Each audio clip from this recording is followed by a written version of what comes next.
Russia is moving to curtail Israeli airstrikes on Syria by strengthening warlord Bashar Assad's missile defense systems, a London-based Arabic-language newspaper claimed, which was also cited by Israeli media Saturday. The report by the Asharq Al-Awsat cited a well-informed Russian source whose name was withheld, claiming that Russia has run out of patience with Israel and Syria.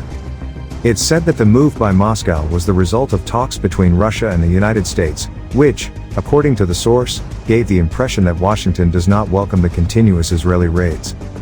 The report, also cited by Israeli papers, said this impression left space for Russia to act more freely in supporting Assad forces in Syria with more advanced anti-missile systems and know how to make them more capable of shooting down Israeli armaments.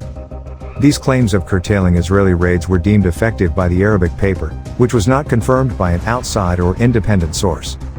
Israel has been targeting Iran-linked military targets in the war-torn country's regime-held areas with airstrikes without entirely acknowledging to do so. The Israeli strikes have also been repeatedly criticized by the Syrian regime ally Russia. This week alone, Syrian media reported 2 Israeli attacks which they claim to be thwarted. The Syrian media made these such claims several times without outside confirmation. In January, Russian Foreign Minister Sergei Lavrov said Israel should provide his country with intelligence about such threats of Iranian militia so that it can neutralize them, criticizing Israeli airstrikes. If Israel is really forced to respond to threats to the Israeli security coming from the Syrian territory, we have told our Israeli colleagues many times, if you see such threats, please give us the information, he was cited as saying at the time by Sputnik. Lavrov's remarks came after a heavy Israeli strike in eastern Syria, targeting positions and arms depots of Iran-backed forces and left at least 57 fighters killed and dozens wounded, according to a Syrian opposition war monitoring group.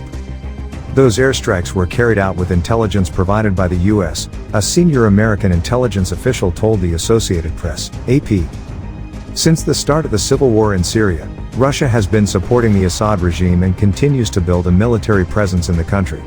There are currently 18 Russian military bases and posts in the areas under PKK/YPG terrorist group control east of the Euphrates, namely in Hasakeh, Raqqa, Manbij and Ain al-Arab, Kobani, and Aleppo.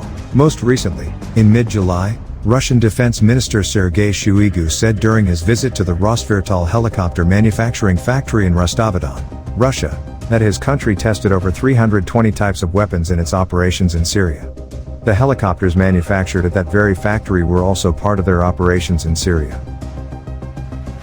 Thanks for tuning in and watching the video. Please like, share and subscribe to get latest updates as it happens.